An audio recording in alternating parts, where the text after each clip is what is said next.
Bienvenidos a Lo Simple No Vale. Brian, Avia, Tania, ¿qué tal estáis? Bien, muy bien.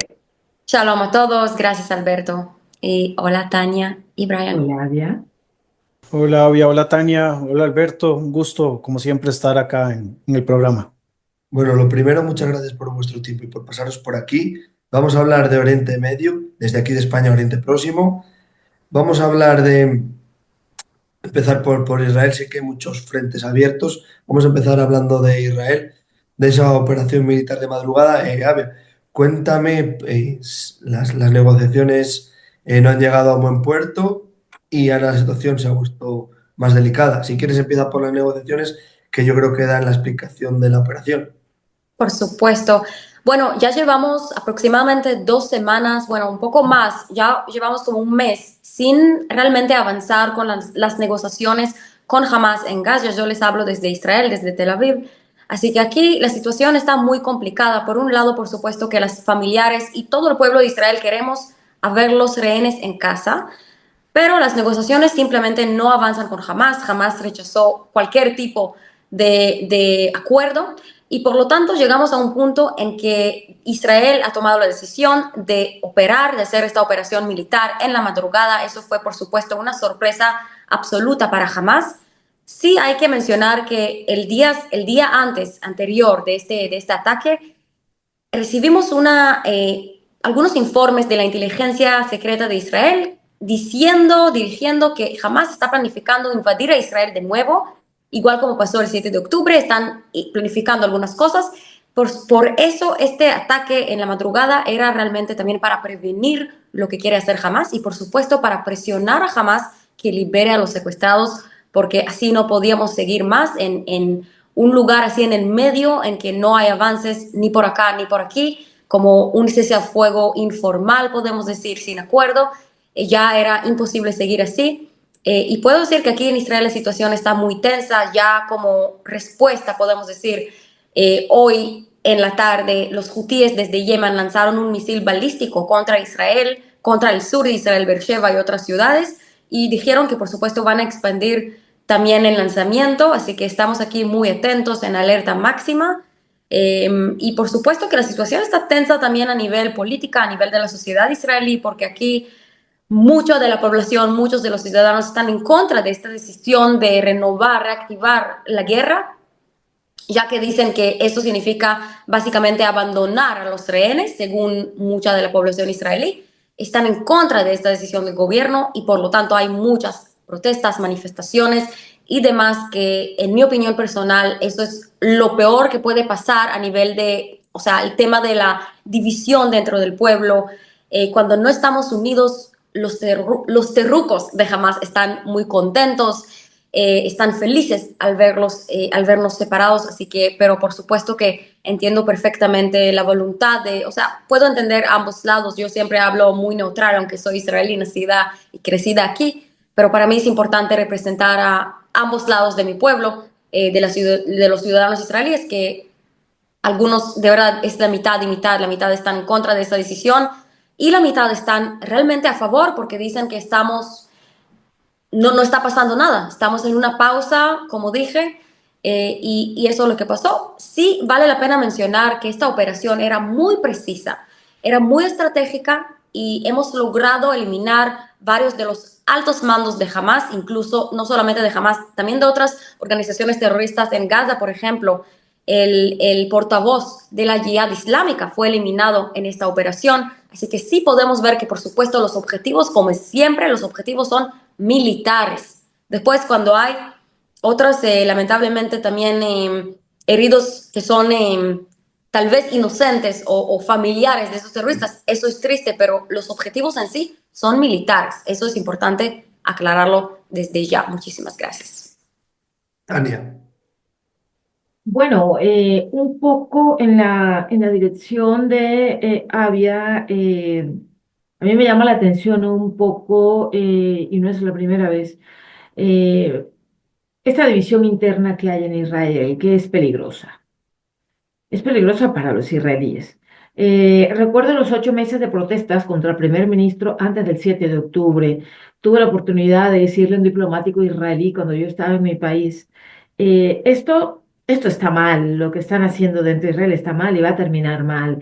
Él me decía en ese momento, no, el pueblo de Israel es rebelde toda la vida. Y le decía, sí, pero tienen unos enemigos que los están mirando y no los dejan de mirar. Y después vino el 7 de octubre, ¿no? Y ahora esa división vuelve, sí, y entonces yo voy a insistir en lo mismo, es que los están mirando. Entonces, y esto lo compagino con qué. Ayer el presidente Trump publicaba en su red social y luego en X todo un discurso acerca de los hutíes, ¿no? Y lo que está pasando. A propósito que había mencionado ahorita un misil balístico que los hutíes acaban de enviar a Israel. El presidente Trump decía que lo que hagan los hutíes de ello va a responsabilizar a Irán. ¿Sí? Entonces, los iraníes han dicho que no van a hablar con el presidente Trump, con su administración, de absolutamente nada, que si quiere ir allí y bombardearles sus centrales nucleares, que bienvenido. Una cosa que tú te quedas sorprendido porque dice, hombre, ¿cómo que bienvenido? Sí, yo tengo unas razones que voy a aceptar para que estas personas me bombardeen, decían algunos políticos iraníes del régimen, por supuesto. De hecho, decían, estratégicamente hasta no sirve que nos bombardeen. Decía yo, es una cosa que te queda sorprendido, ¿no? Entonces uno dice que, ¿qué está pasando en Irán? Claro, ellos ya le dieron la vuelta. Yo no descarto que Irán vuelva a atacar a Israel. El debilitamiento interno que hay en la sociedad israelí, esta división, va a provocar seguramente otros atentados contra el Estado de Israel, otros ataques, ¿sí? Entonces, es una situación compleja que cuando la miras dices, hombre, hay unos secuestrados, Israel está en guerra, ¿por qué es que está en guerra contra el denominado, y abro comillas, eje de la resistencia, y cierro comillas? Es una locura, ¿no? Entonces me parece bastante peligroso. La situación interna puede terminar nuevamente perjudicando a Israel, ojo, nuevamente.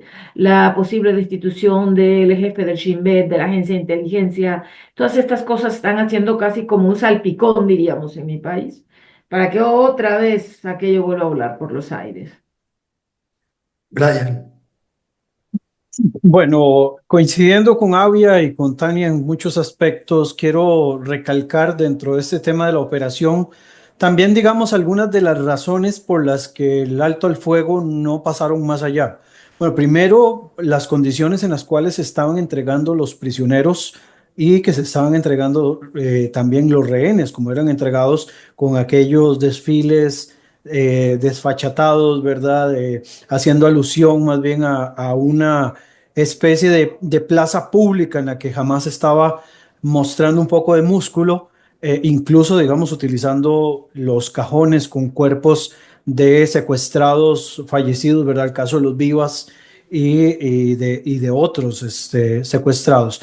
Por otra parte, también las condiciones que pide Hamas para que el alto al fuego permanezcan, ¿verdad? Entre ellas, que Israel se retire totalmente de la franja de Gaza. Sé que estaba, digamos, planificado dentro de las etapas del proceso, pero evidentemente las circunstancias obligan a que las condiciones no se puedan dar de esa manera. Es decir, se habla de que jamás ha logrado reclutar nuevamente a cerca de 20.000 personas para que sustituyan a algunos de los que han muerto en todo este proceso de enfrentamiento desde que inició el conflicto en octubre del año 2023. Y evidentemente para Israel es un tema de seguridad mantener el control de dos zonas que son pues cruciales. Por un lado, bueno, obviamente todos los bordes que rodean la franja de Gaza con respecto a Israel, porque igual se habla de que jamás no ha dejado de reconstruir los túneles y que está planificando, como decía Avia, otro ataque contra Israel muy similar al que se hizo el 7 de octubre, con la intención no solamente de asesinar israelíes, sino que ya han entendido de que el secuestro de israelíes le da cierto rédito y cierta ventaja, ¿verdad? Una cuestión de las diferencias morales que están muy marcadas acá. Y por el otro lado, Israel pues mantiene todavía el control de lo que es el corredor de Netzarim, ¿verdad? Que divide la franja en dos partes, una parte norte y una parte sur como una cuestión estratégica. Y ni qué decir del corredor de Filadelfia, ¿verdad? Que es el que permite que no haya trasiego de productos y de armas desde las zonas del Sinaí hacia la Franja de Gaza, ¿verdad? Recordemos que la zona del Sinaí a veces es una frontera muerta, muerta entre comillas, y que mucho del el trasiego que se hace por medio de beduinos que se movilizan dentro de las zonas del Sinaí, ¿verdad? Y que esto ha sido aprovechado a lo largo de los años. En estas condiciones, la situación se iba haciendo cada vez más insostenible y estábamos seguros de que un acuerdo como este, un alto al fuego, que ya no era un alto al fuego, digamos, por escrito, sino que ya era un alto al fuego verbal, en cualquier momento se iba a caer, ¿verdad? Podríamos decir de que se sostenía como se sostienen las alas de una cucaracha, ¿verdad? Muy frágil y en cualquier momento iba a colapsar y pues ya colapsó hace días en realidad, pero hoy ha sido como un pico, digamos, dentro de los esquemas de violencia porque se ha hablado de que la operación militar de Israel incluso cobró la vida de, bueno, los números varían para variar en este tema, entre 300, 400, 450 palestinos que mueren en el proceso. Ojo, pongo de nuevo en entredicho la cifra porque la fuente es nuevamente el Ministerio de Salud de Hamas y no me deja de hacer eco la situación de los números que se daban con el Hospital Bautista Al-Hilal, ¿verdad? Donde al final de cuentas terminó siendo cualquier cosa menos el número que ellos demostraban. Entonces, sí, digamos, en esta primera intervención, destacar estos elementos y quizás tal vez podamos empezar a proyectar otros elementos que ya Tania mencionó, ¿verdad? La participación de los hutíes, lo que está ocurriendo en la frontera Líbano-Siria, que recordemos que ya incluso Hezbollah secuestró a varios miembros de las fuerzas de Hayat Tahrir al-Sham, ¿verdad? En la frontera sirio-libanesa, y la participación de Yemen y de las guerrillas hutíes, donde Estados Unidos ya les mandó un ultimátum, ¿verdad? Donde incluso le manda un mensaje a Irán diciéndole todo lo que hagan los hutíes ustedes también lo van a pagar porque ustedes son los que finalmente le están dando, digamos, este músculo a los hutíes. Pero si quieres, lo dejamos para un siguiente bloque, por decirlo de algún modo. A mí me gustaría enfocarme un poco en lo que Brian decía acerca de irnos a otro de los puntos clave, si se quiere, de la zona y que tiene que ver con Israel. Israel es definitivamente el protagonista porque por donde ve la frontera se está comprometido y Israel está diseñando el Oriente Medio. Que vamos a ver próximamente, ¿no? Porque va a haber un nuevo Oriente Medio, diseñado por Israel, diseñado por Benjamín Netanyahu. Y tiene que ver con el tema Siria, que es bastante candente hoy en día, ¿no? Mira cómo has dicho que Siria, bueno, Siria ha atacado como respuesta, sí, a ese asesinato en Líbano de tres sirios en primera medida, que se decían que eran pastores y entraron porque se equivocaron, se fueron más allá de la frontera, ¿no? Entonces, la parte siria, a mí me gustaría mucho mirar y que habláramos acerca de esa intervención israelí un poco más allá de la zona de amortiguación que ya tenían en Siria, ¿no? Y esa necesidad de Israel, cuando dice el ministro Gideon Sa'ar dice, no nos vamos a ir de allí, ¿eh? Y lo mismo dice el ministro de Defensa, Israel Katz, no nos vamos a ir porque esa zona que hemos tomado más allá de la zona de amortiguación en Siria es necesaria para la protección de Israel. Sí, entonces estamos viendo ese nuevo rediseño, sí, de Oriente Medio, donde Siria no tiene en este momento, hago la claridad, en este momento, cómo contestarle a Israel. Pero también tenemos que tener en cuenta que tal vez en un futuro sí va a tener con qué contestar, porque es un régimen turco. Sí, lo que se ha montado allí, el único que no es turco en el gobierno es el presidente. Sí, al-Shara no es turco, pero todos sus ministros son turcos.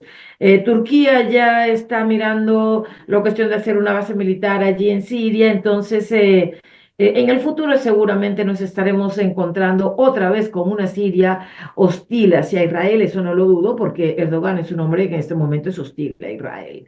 Entonces, es como, quisiera dejarlo algo como encender las alarmas de que, oiga, aquí se está gestando otro nuevo conflicto. Avia, con todo lo que se ha comentado, ¿qué quieres añadir?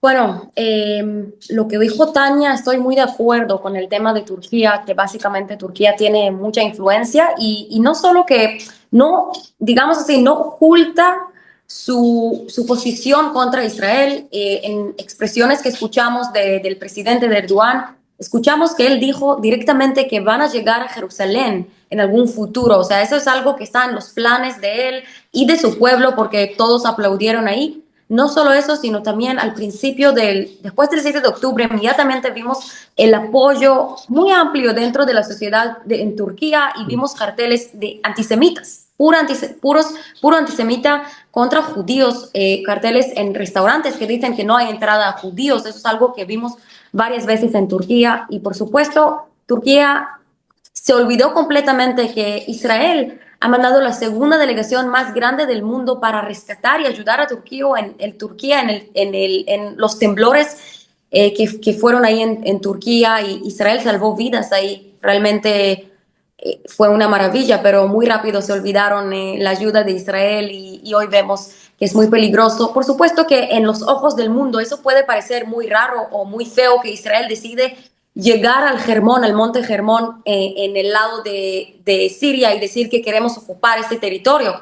Pero en mis ojos como israelí, yo entiendo que si es necesario a nivel de seguridad para garantizar la seguridad de mi pueblo, de Israel, de los israelíes, yo entiendo que eso es algo correcto, por lo menos por ahora, cuando todavía no entendemos muy bien qué está pasando, porque, a ver, no nos olvidamos que los rebeldes tal vez parecen ahora se aparecen con trajes y tienen contactos con diplomáticos y con gobiernos, pero no nos olvidamos que ellos están cometiendo atrocidades en Siria, incluso contra de minorías, contra cristianos, contra los alevitas. Entonces es algo que tenemos que ser muy atentos aquí en Israel y otra vez yo llegué a una conclusión como israelí, creo que muchos de los israelíes comparten esta opinión, que antes del 7 de octubre nosotros vimos mucho la opinión pública del mundo, lo que dice el mundo, qué va a decir el mundo sobre nosotros, qué va a decir el mundo sobre estas medidas que vamos a tomar.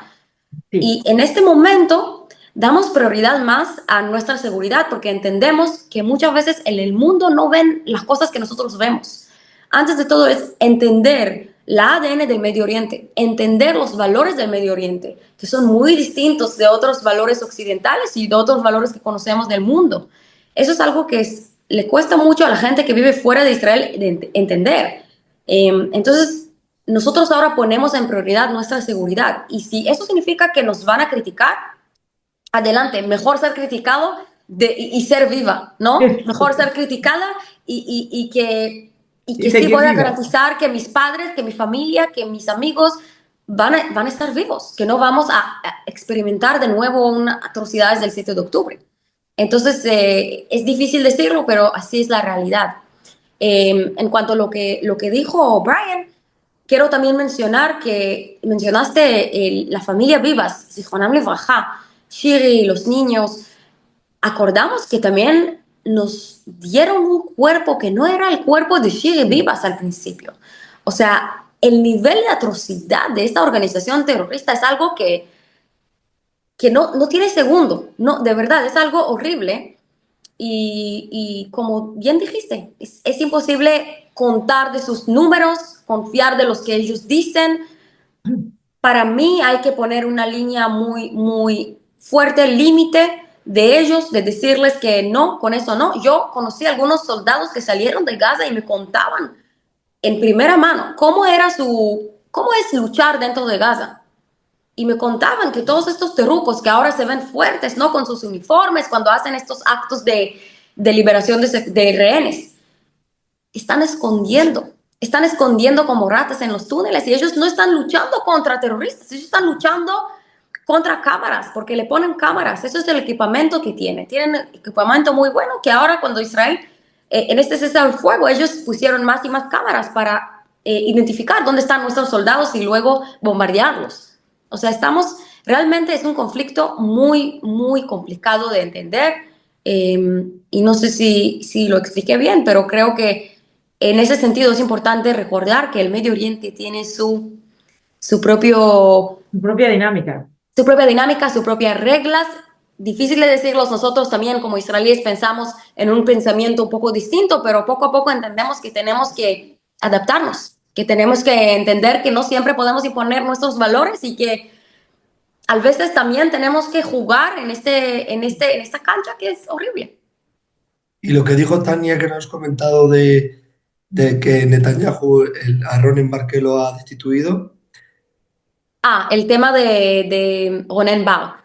Mira, por supuesto que Ronen Bar dijo y declaró varias veces que va a despedir él solo. O sea, él solo va a retirar después de que termine la guerra porque él toma responsabilidad por el 7 de octubre, porque él era la cabeza cuando ocurrió el 7 de octubre, por supuesto, era un fracaso, un fallo muy fuerte de seguridad, un fallo de muchas personas y todavía no vimos aquí investigación que muestra exactamente qué pasó. Ojo, puede ser que solamente en 50 años vamos a saber la verdad. Eso es lo que ocurrió con la guerra de Yom Kippur, que también era, todos lo comparamos con la guerra de Yom Kippur 1973, que era sorpresa, pero hubo inteligencia también. Solo Ahí se ahora, formó la hace muy comisión a poco, Granada. disculpa, Ahí se formó la comisión a Granada. Es decir, lo exactamente. que ha ocurrido ahora debería ser un ejemplo a seguir. Es decir, mira lo que ocurrió en el 73, porque es bastante parecido a lo que ocurrió Sí, ahora. pero incluso en esta comisión no vimos mucha información que solo salió 50 años después. O sea, Sí. hace muy poco, antes del 7 de octubre, empezaron a salir películas, documentales. De repente, la censura permitió ver cosas que no vimos antes, incluso cuando hubo de verdad, una comisión que lo investigó. Eh, pero obviamente que aquí mucha de la población israelí dice Netanyahu decidió despedirlo ahora porque él quiere investigar a Netanyahu por un caso que se llama con las relaciones de Netanyahu con Qatar. Acá. Ahora, puede ser que es correcto, puede ser que no. Es difícil de definir, es difícil de definir. Sí puedo decirles que mucho del pueblo dice que sí es así, que son intereses políticos de Netanyahu, que no está bien. De hecho, hubo una encuesta muy interesante que muestra antes de este caso la mayoría de la población quiso que Ronen Bar sea despedido. Pero ahora, después de que Netanyahu lo decidió así, la encuesta cambió y muchos dicen que no, que quieren que Ronen Bar lo hará solo. O sea, que no apoyan este paso, esta medida de Netanyahu. Entonces, sí, aquí hay mucha crítica de parte de la población israelí. Yo creo que muestra también qué tipo de país es Israel, la democracia. Porque en el otro lado, si lo vamos a ver, nunca vemos que hay crítica, ¿no? Casi no. Hoy sí salieron un poco informes, pero siempre son las personas que arriesgan para decir lo que opinan. No es algo como aquí, que salen con protestas muy fuertes, que la gente dice de acá, la gente dice de acá, que hay opiniones distintas.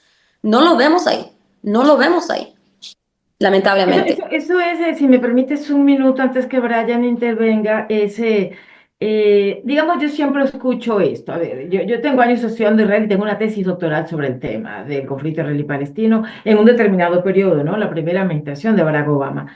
Entonces, yo digo, bueno, es que por salir a protestar y esto, no eres más democrático. Lo que yo creo que la sociedad israelí no ha terminado de comprender es en qué clase de país vive. Y me refiero a su vecindario. Sí, España es un país que no está amenazado de desaparecer. Sí, el mío propio, Colombia. Colombia nunca va a desaparecer, ahí se va a quedar.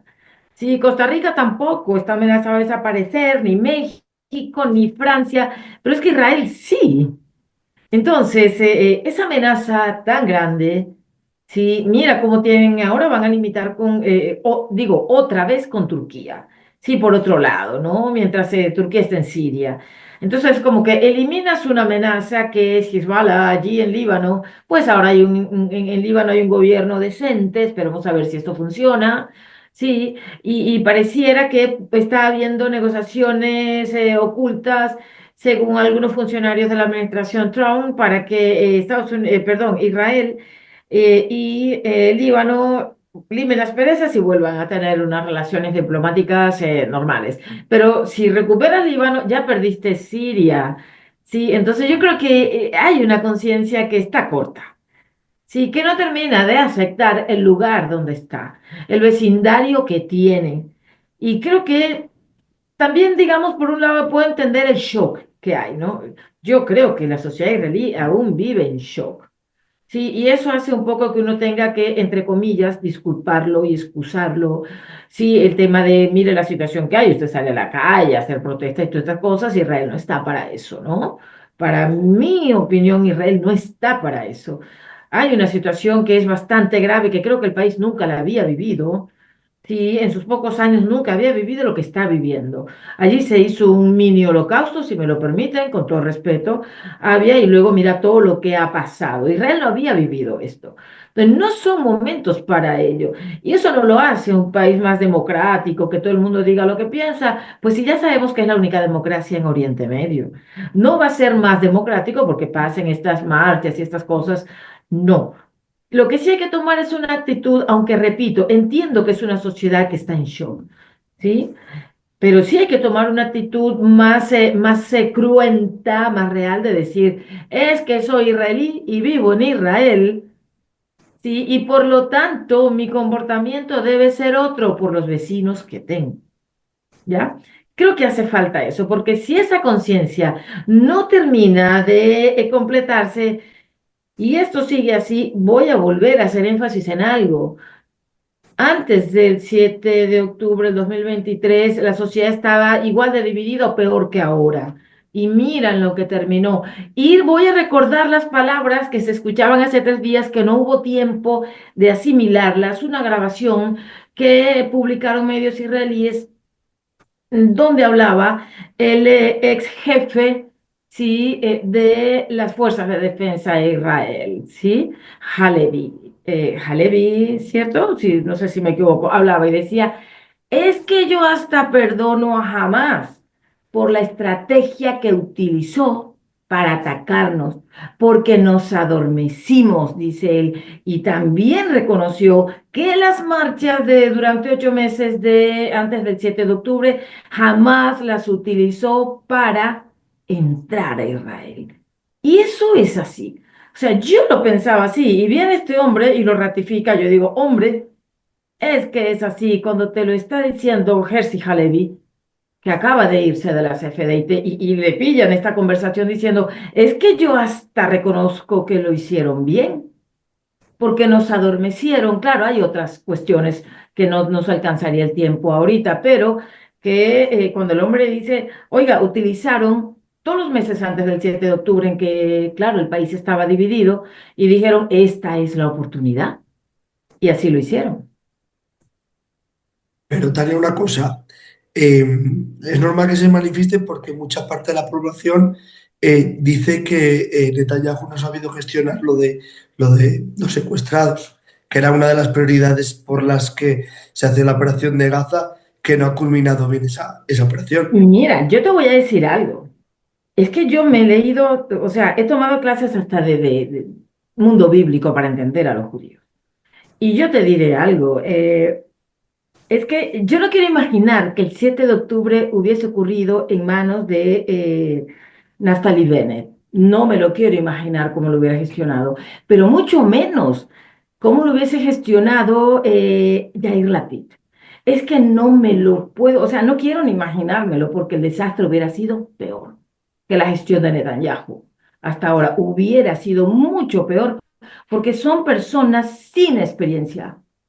Es innegable que a Benjamín Netanyahu le cabe Israel en la cabeza y le cabe el mundo en la cabeza. Eso es innegable, podrá gustarnos o no, pero Tania, a eso es veces no innegable. podemos entender, pero por ejemplo, yo no entiendo cómo muchos de los colombianos eligieron a Petro. Ah, no, yo tampoco. Yo Yo entiendo, no, tampoco. claro. Entonces, a veces Sí. no podemos entender. Pero vuelvo y eh, te digo, Colombia es un país que no está amenazado de desaparecer. no Nosotros es tan, tenemos no, medio continente encima de nosotros de yo enemigos. amo a los colombianos y es verdad que no tienen los mismos problemas, pero tienen otros problemas, cada uno con los suyos. Yo siempre digo, aquí en Tel Aviv, yo siempre lo muestro en mis redes, yo puedo salir a las 12 de la noche, a la madrugada, si quieras, sola como una mujer, con mi Sí, celular en la sí. mano, hacer así, hola, hola, hola, bailar como yo quiero, con mi perito, todo lo que quiero, y a nivel de seguridad personal, todo está bien. O sea, cada país enfrenta con sus problemas, y yo creo que también a veces los problemas que pueden traer políticos que son de izquierda radical, como Petro, pueden también destruir. es otra amenaza, tal vez Brian puede agregar, Claro, por pero son amenazas supuesto. totalmente distintas. Yo creo que también tenemos apoyo que tal vez otros países no tienen. Esto es también otro punto. Brian, ¿qué hace que no hablas? Bueno, yo discrepo un poco de algunos elementos. Creo que esta es la parte más bonita de poder compartir experiencias y posiciones. No sabemos cómo pudo haber reaccionado Yair Lapid, no sabemos cómo pudo haber reaccionado Naftali Bennett, porque no estaban ahí. O sea, tenemos que analizar desde la marcha, podemos tener, digamos, posiciones, pero sí, digamos, estoy completamente seguro de que en la situación actual hay mucha gente que no está de acuerdo con el manejo que ha hecho Netanyahu de la situación política del país y evidentemente están en su derecho también de pedir no solo una destitución de Netanyahu, sino también que se haga todo un análisis de lo que hizo Netanyahu. Acá mencionamos la situación que ocurrió después de la guerra de Yom Kippur. Recordemos que la guerra de Yom Kippur a Golda Meir le costó su cabeza como líder del Estado. Netanyahu hasta el momento no ha hecho una reflexión interna de cuál ha sido su responsabilidad. Él ha responsabilizado a todos, incluyendo a Shin Bet, ha responsabilizado a Mossad, ha responsabilizado absolutamente todo, pero él no ha hecho su propia reflexión. Por más que pensemos de que Netanyahu es un gran líder y que lo ha sido por muchos años, ha sido el primer ministro que más tiempo ha estado en Israel, lo cierto del caso es que él tiene una responsabilidad también que asumir como líder del Estado. Si hay alguien que tiene que ser el primero en ponerse a la vanguardia en este tipo de cosas, es el primer ministro de turno. Yo no creo que Israel no tenga claro cuál es el barrio en el que les toca trabajar, en el cual les toca desarrollarse. Lo tienen clarísimo y saben enviar las señales en el momento en el que corresponde dar la señal. Que lo diga Bashar al-Assad en su momento, que lo diga Hassan Nasrallah en su momento, que lo diga Ali Khamenei también. O sea, todos han entendido de que Israel comprende en el barrio en el que se está desarrollando. Israel sabe que no puede perder una guerra porque, como dice Tania, cualquier guerra que Israel pierda puede perder su existencia como Estado, pero esto no quita de que Israel dentro del Medio Oriente es una estructura completamente diferente a lo que es el Medio Oriente. Israel incluso tiene estándares morales completamente diferentes a lo que esperaríamos del resto de los países del Medio Oriente, porque es un país que como quiera que sea es un país occidental y la forma de analizarse Israel como país occidental va a ser muy autocrítico, algo que en el resto de países no lo vamos a ver porque la mayoría son países autoritarios. Entonces, hay dos, digamos, cosas que tenemos al frente. Una es lo que ocurre de Israel hacia afuera, que obviamente Israel tiene que hacer todas las medidas necesarias para garantizar su existencia y su subsistencia a lo largo del tiempo, pero la crítica a lo interno del Estado es completamente válida y me parece que es completamente enriquecedora. Y yo en lo personal, y lo he dicho en otros momentos que hemos compartido espacio, estoy muy en contra de ciertas figuras que están dentro de Israel, no solo de izquierda radical, sino también partidos de derecha que me parece que le generan más dolores de cabeza que lo que le solucionan a Israel. Y me refiero, por supuesto, a los partidos de corte cajanista, Smotrich, Bezalel, el otro, Benekvir. O sea, para mí Motriz, son personajes que le generan más dolores de cabeza a Israel. Pero pero esa es la es mi democracia. posición personal.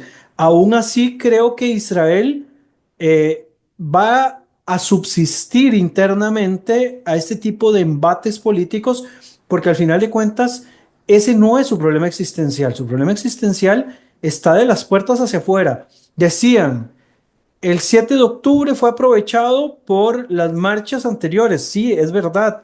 Creyeron que con la división que había políticamente de Israel iban a poder derrotar a Israel después del ataque del 7 de octubre, pero no contaban con que más bien el ataque terminó uniendo al país. Pero no era una unión para siempre. Iba a haber un momento en el cual la reflexión iba a volver a una situación anterior y hay que entender de que dentro de Israel hay una discusión interna y es sobre la situación de Netanyahu. Y la situación de Netanyahu no se ha terminado de resolver. y no se va a resolver con el tema de Gaza. La situación de Netanyahu es muy propia de la discusión interna en Israel y va completamente, los tiros van por otro lado, por lo menos así lo veo yo en ese sentido. Tal vez Avia, que vive dentro, pues tenga obviamente una perspectiva diferente al respecto. Antes de todo, yo creo que entendí un poco más a lo que Tania se refiere. Es verdad que entiendo perfectamente a qué te refieres. Es verdad que a nivel de, digamos, la izquierda de hoy, lo voy a decir así, la derecha de hoy en Israel era la izquierda de Israel al principio de Israel. Si nosotros escuchamos cómo se expresó Ben-Gurion, David Ben-Gurion, primer ministro de Israel, vemos que era de hoy lo consideramos como derecha, absolutamente, no derecha radical, pero derecha. Entonces sí ha cambiado mucho con los valores occidentales que han influido a Israel y también dentro de la población israelí hay muchos, yo creo que viene de un lugar muy positivo, viene de un lugar de esperanza, de verdad. Viene de un lugar de, ok, queremos paz, queremos conseguir paz. Nosotros fuimos educados, hay que entenderlo, nos fuimos educados muy distinto de lo que fuimos educados nuestros vecinos. Porque yo vi que en Yemen, por ejemplo, hay series de caricatura para niños antisemitas que dicen que hay que matar a Israel, que hay que exterminar a Israel, etcétera, etcétera, y designados para niños, ni siquiera para adultos. Nosotros fuimos educados de una forma que yo cada cumpleaños pedía, por favor, Dios, que haya paz en el mundo. Yo, de verdad, cada cumpleaños me fui al muro occidental, muro de los lamentos, y yo pongo a mí como ejemplo, pero es algo que es algo de la sociedad israelí. Así fuimos educados aquí en Israel, a aspirar que haya paz. Llegó a algún punto que la mayoría de los afectados de los kibbutzim son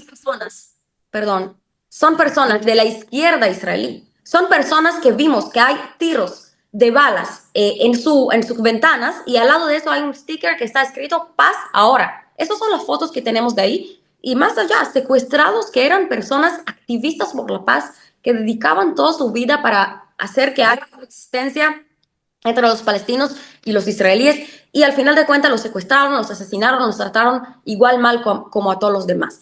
Entonces sí hay una complejidad aquí que por un lado, sí, como bien dijo Brian, sí entendemos dónde vivimos, sí tenemos la seguridad y si escuchan cómo hablan todo lo que están arriba, sí entendemos perfectamente dónde vivimos. Por el otro lado, todo el tiempo como vivimos con una esperanza que haya paz. Y esta esperanza hace que la gente sale a manifestar porque quiere realmente vivir la vida en paz.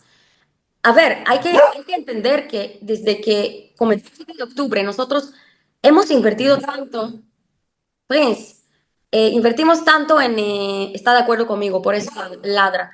Pero de verdad, o sea, voy a parar por él, pero voy a decir que invertimos tanto en seguridad que el costo de vida aquí en Israel ya es imposible. O sea, hay que entender que la gente realmente aquí quiere vivir en paz.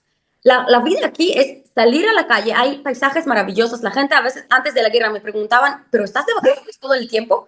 No, yo simplemente vivo en Tel Aviv, al lado de la playa. Tú caminas y llegas a la playa. Restaurantes, cafés, paisajes, high-tech, alta tecnología. Hoy, no sé si vieron, el negocio más grande de Google con una empresa israelí que es llamada Wiz por 32 mil millones de dólares. Compraron esta empresa israelí de startup. O sea, es de maravilloso y siempre ha sido así. Y realmente la gente aquí quiere vivir en paz. Es por eso, yo creo, no es por no entender dónde vivimos, es porque realmente creen que las cosas pueden cambiar. Y muchos de ellos, de hecho, después del 7 de octubre, cambiaron sus opiniones. Eso es lo que puedo decir. Ahora, yo creo que la parte de la democracia es venir y expresarse. Y el hecho que la gente sí viene y se expresan, yo creo que especialmente ahora, no estoy hablando ahora de lo que pasó con la reforma legal aquí en Israel, estoy hablando solamente enfocado al 7 de octubre. La historia aquí son los rehenes. La historia aquí son los rehenes.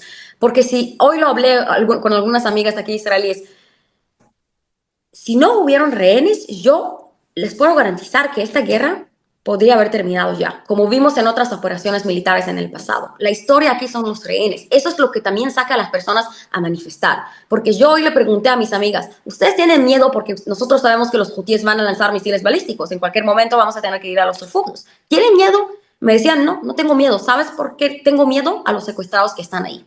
O sea, todos nosotros también, es una característica muy fuerte en la sociedad israelí. Somos 10 millones de habitantes, muy cercanas, muy cercanos. El ejército israelí es obligatorio, todos hacemos ejército. Para nosotros, ella me dijo, sí, mi hermano está ahora recibió el mandato de volver a Gaza como combatiente. O sea, eso es lo que nos preocupa y por eso la gente sale a manifestar hoy. No estoy hablando de antes del 6 de octubre, hoy, porque realmente nos preocupamos, tenemos miedo de qué pasará con estos rehenes y eso es horrible. El hecho que llegamos a un punto que jamás logró secuestrar tantas personas y civiles, eso es la gran tragedia de esta guerra. La gran tragedia porque nos manipulan. Nos manipulan porque saben que tenemos la moralidad de devolver y salvar a nuestros hermanos, que está escrito en la Torá, en la Biblia judía, que está escrito en el Talmud, que todos los rabinos dicen esto, que hay que devolverlos. Eso es parte de nuestra ADN judío, no podemos dejarlos atrás. Y eso de verdad es una complejidad que cuesta tanto explicar, porque otras personas tal vez dirían, ok, son solamente 24 rehenes vivos, ok, vamos a seguir. Nosotros no podemos, no puedo. Yo cuando veo el video de estos dos hombres que fueron llevados a ver cómo sus hermanos han sido liberados y están volviendo al túnel, no sé si vieron eso, Eviatar, David y Guy Dalal, este video rompe corazones. Eso es la historia, esa es la gran tragedia, los rehenes. Bueno, yo no sé si pudiéramos tal vez girar un poco a la frontera e ir al Líbano y todo aquello tan, no sé si llamarlo interesante, dentro de este diseño nuevo de Oriente Medio que Netanyahu ha hecho, que Israel ha hecho, las fuerzas de defensa de Israel han hecho, y este cambio de gobierno que viene a traer la palabra que tú mencionabas ahorita, esperanza también en los libaneses, y cómo ese nuevo gobierno está tratando de retirar a Hezbollah, ¿no? De quitarlo del gobierno, además porque es una exigencia de Donald Trump. Donald Trump le estaba hoy, escribía también él allí, hoy escribía que había enviado a Witkoff, que es el enviado para Oriente Medio, ¿no? Eh, allí al Líbano y nadie se dio cuenta, el tipo estuvo allí, nadie se dio cuenta, diciéndole al gobierno libanés que, oiga, necesitamos más esfuerzo de parte suya. Necesitamos que sí o sí aquí no quede un solo rasgo de Hezbollah dentro del gobierno. Ahora bien, ¿hasta dónde va a poder el gobierno garantizar eso? Digamos, esa es mi gran duda. Porque Hezbollah tiene sus tentáculos por todo el Líbano.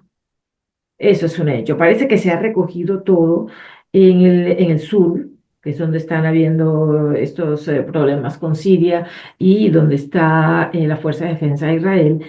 Y yo sí quisiera un poco que nos planteáramos, oiga, esto sí va a funcionar en la región, ya que estamos hablando de Oriente Medio y está evidentemente involucrado Israel. ¿Va a funcionar esto del Líbano?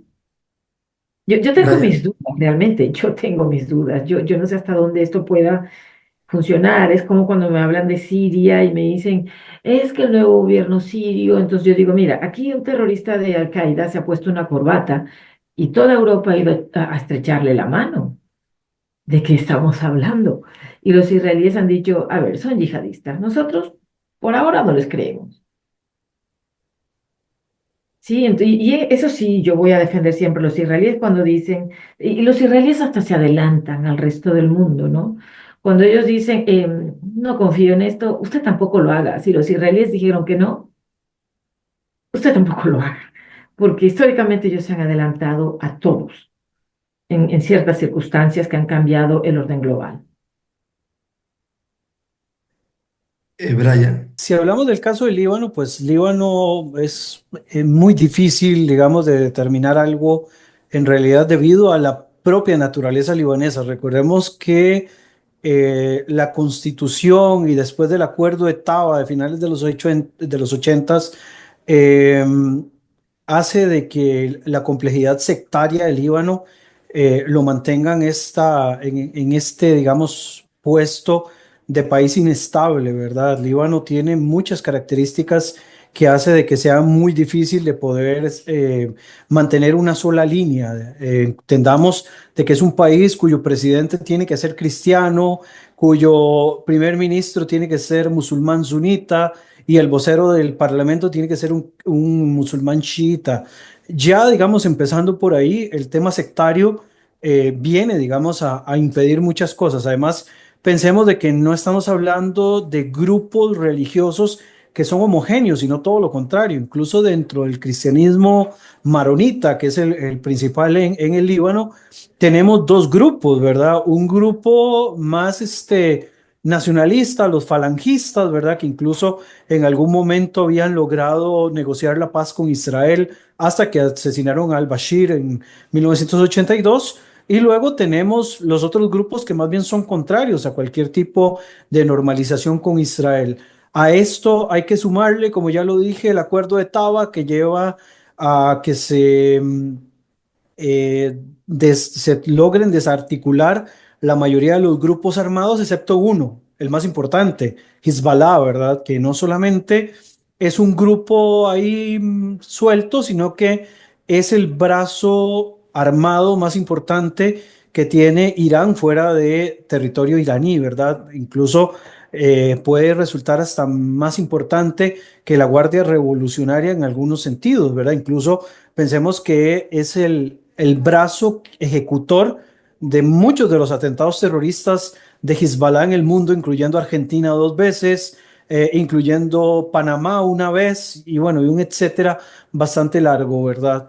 Entonces el caso del Líbano y el caso de Siria tiene que a nosotros despertarnos interés por dos razones. Bueno, primero porque se han convertido en el escenario en la región del Levante más importante de cualquier proceso de estabilidad o inestabilidad por la interacción de diferentes estados que están involucrados, digamos, en la situación interna de estos países. Y segundo, porque son una salida importante hacia las regiones mediterráneas, ¿verdad? Esto incluyendo elementos relacionados con puntos estratégicos y con recursos estratégicos inclusive.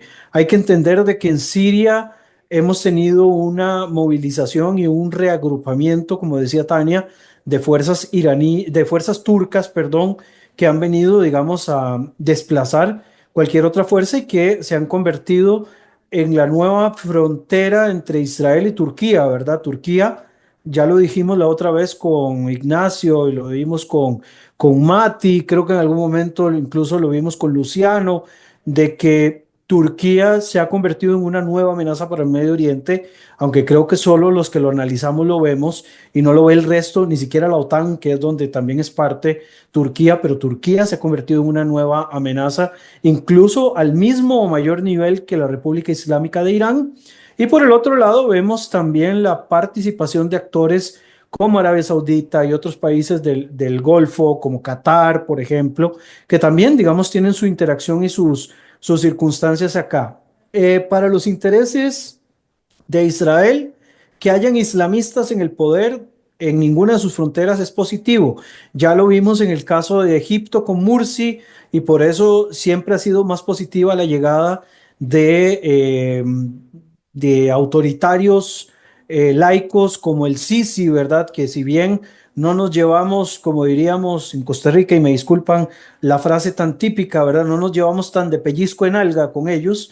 Creo que sí tenemos una relación un poco más cordial o menos, por lo menos tensa que la que puede haber con un grupo islamista. En el caso de Siria, con al-Shara o con al-Golani, yo sigo llamándole al-Golani, creo que seguimos teniendo un enorme riesgo de una iraquización o un periodo de balcanización a lo interno de Siria, incluyendo, digamos, las minorías que deberían de ser respaldadas por Israel, de los kurdos y los drusos, que ya por lo menos en el caso de los drusos sí se ve manifiesto. Y en el caso de Líbano, sin ninguna duda, Israel lo tiene completamente claro y por eso, a pesar de un supuesto alto al fuego, la situación no se ha detenido porque los libaneses de Hezbollah no han garantizado la seguridad de la frontera, no se han movido más allá del río Litani y por lo tanto Israel sabe de que Hezbollah sigue siendo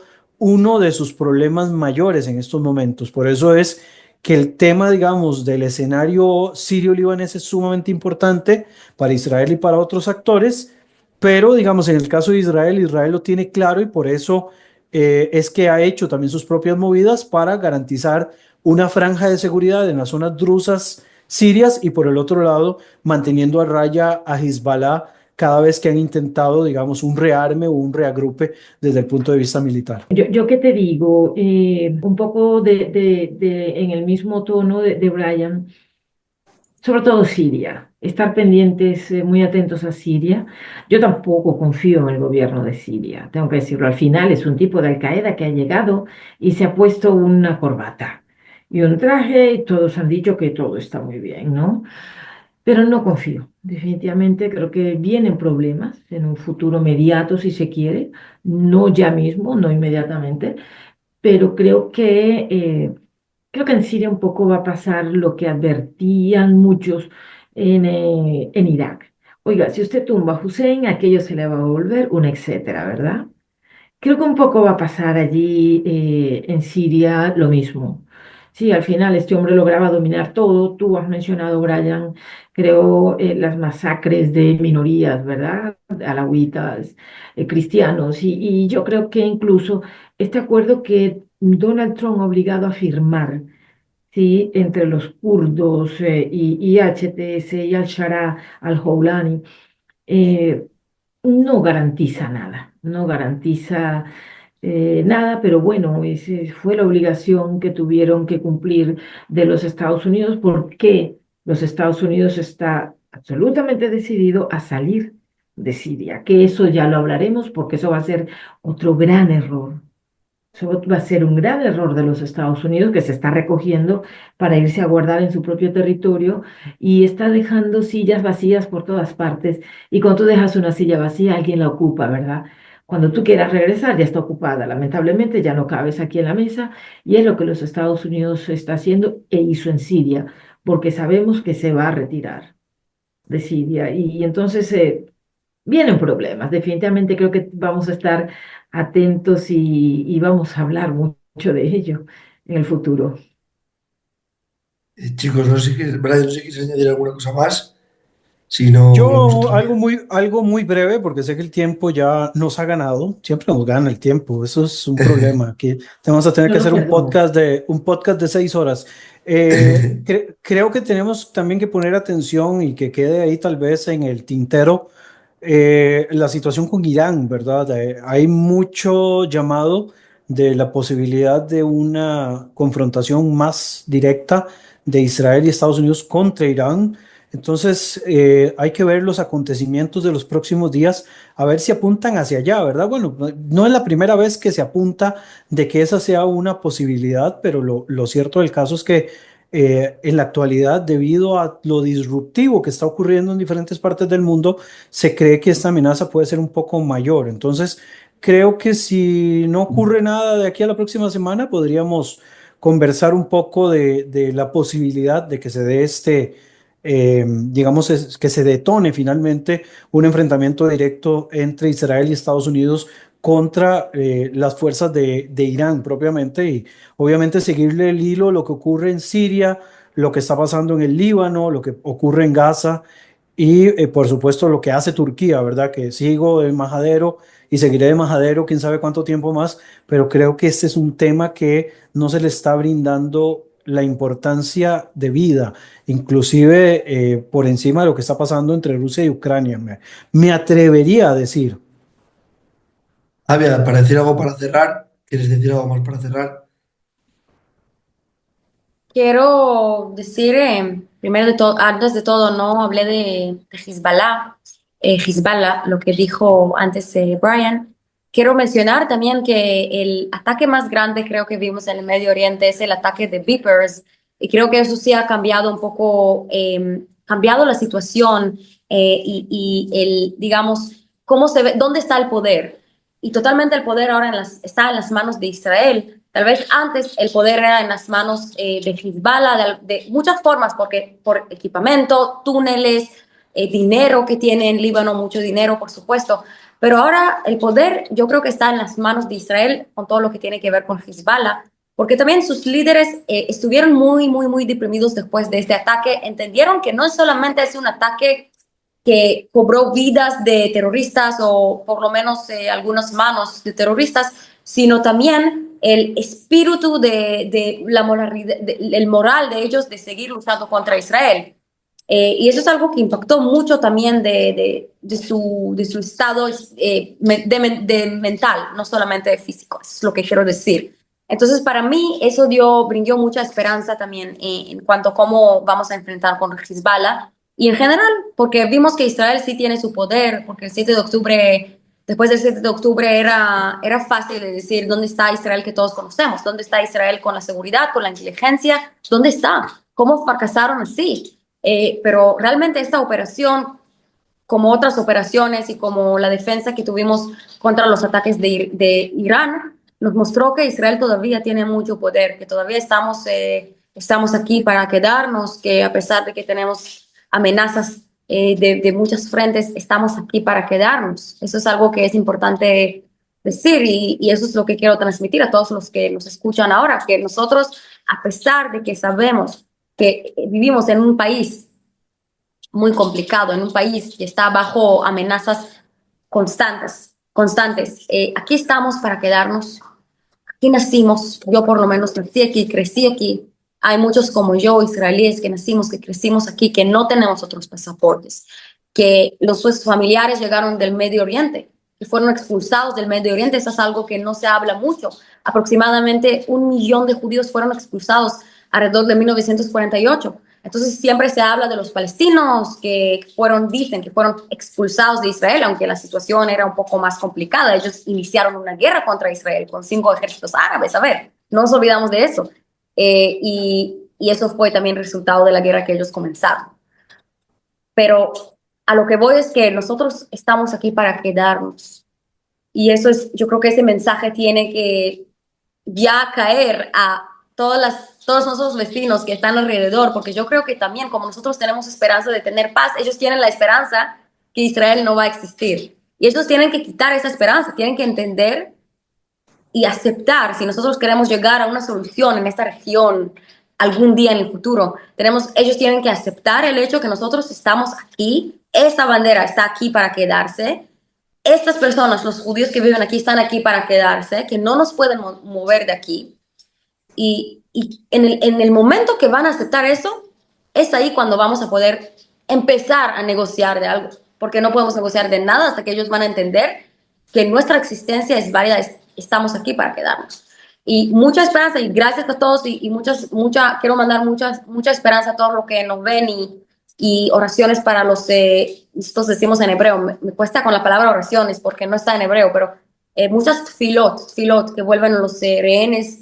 Espero que a pesar de que estamos atacando ahora, ellos sí están bien y que jamás, ojalá que esta presión de evacuación, con la ayuda de Dios, que esta presión militar nos va a ayudar y que ellos van a liberar realmente a los secuestrados. Imagínense que ni siquiera Trump, el presidente Trump, con todo su poder y todo lo que hace, todavía no ha logrado de convencerles a liberar a los secuestrados. Entonces vemos que tienen de verdad una ideología muy cruel. Y con esto voy a cerrar. Muchísimas gracias por escuchar. Bueno, chicos, pues muchas gracias a los tres y ya nos veremos otro día, ¿vale? Gracias. Un abrazo. Adiós.